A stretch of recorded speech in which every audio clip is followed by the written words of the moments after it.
موسیٰ علیہ السلام نے فرمایا کہ خیر آپ کے اور جانے دیجیے، یہ دوسرا مرتبہ ہو گیا نا، تو آپ کے بعد یہ جانے دیجیے، اگر اس مرتبہ کے بعد یعنی تیسرے مرتبہ آپ سے کسی امر کے متعلق کچھ پوچھوں تو آپ مجھ کو اپنے ساتھ نہ رکھیے۔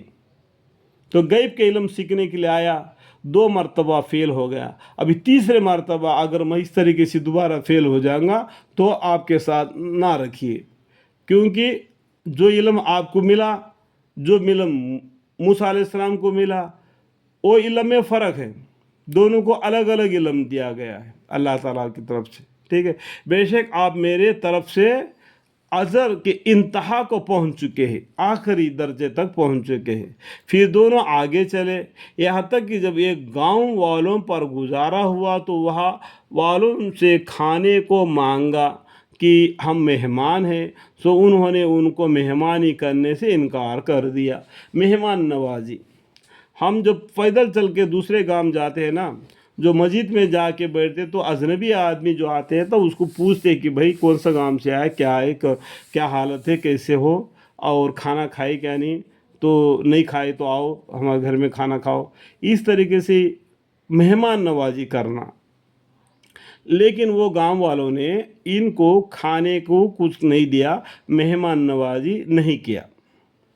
اتنے میں ان کو وہاں ایک دیوار ملی جو گری ہی چاہتی تھی۔ اتنے میں یہ وہ گاؤں میں ایک بالکل پرانا گھر تھا، تو اس کا دیوار ایک گرنے والا تھا، تو وہ بزرگوں کا نظر اس گھر کے اوپر پڑی، تو ان بزرگوں نے اس کو ہاتھ کے اشارے سے سیدھا کر دیا۔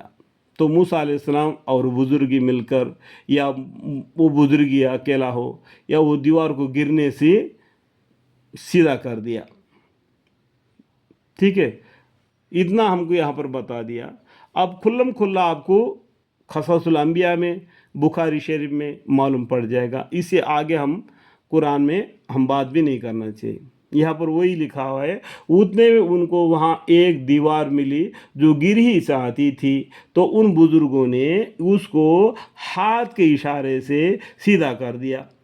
تو موسیٰ علیہ السلام نے فرمایا کہ اگر آپ چاہتے تو اس کام پر کچھ اجرت ہی لے لیتے۔ اجرت مطلب کیا ہے؟ پیسہ۔ ہم نے محنت کیا نا، یہ دیوار کو کھڑا کر دیا، وہ لوگ ہم بھوکے تھے، مہمان نوازی نہیں کیا، ہم یہ کام کیے، یہ کام کے بدلے میں کچھ ان سے پیسہ لے لیں گے تو اس پیسے سے ہم کھانا کھا لیں گے۔ اس طریقے سے موسیٰ علیہ السلام نے ان کو کہہ دیا، اجرت ہی لے لیتے۔ ان بزرگوں نے کہا کہ یہ وقت ہماری اور آپ کی علیحدہ کی ہے، کیونکہ اس سے پہلے 2 مرتبہ آپ کو صبر نہیں ہو سکا، یہ تیسرے مرتبہ بھی صبر نہیں ہو سکا۔ آپ خود ہی بولے کہ اگر تیسرے مرتبہ اگر مجھے صبر نہیں ہو سکا تو آپ کے پاس مجھے رہنے مت دیجیے، جیسا خود آپ نے شرط کی تھی۔ میں ان چیزوں کے حقیقت آپ کو بتلائی دیتا ہوں جن پر آپ سے صبر نہ ہو سکا۔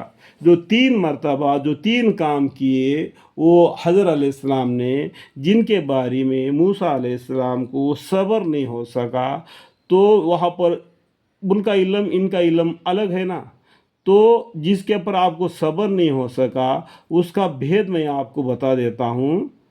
اس کے بعد میں آپ اپنا راستہ چلیے اور یہ ان کا راستہ چلیں گے، ٹھیک ہے۔ تو علیحدہ کا کہ وقت آ گیا۔ ابھی وہ بزرگی کہتے ہیں کہ ان تینوں کا راز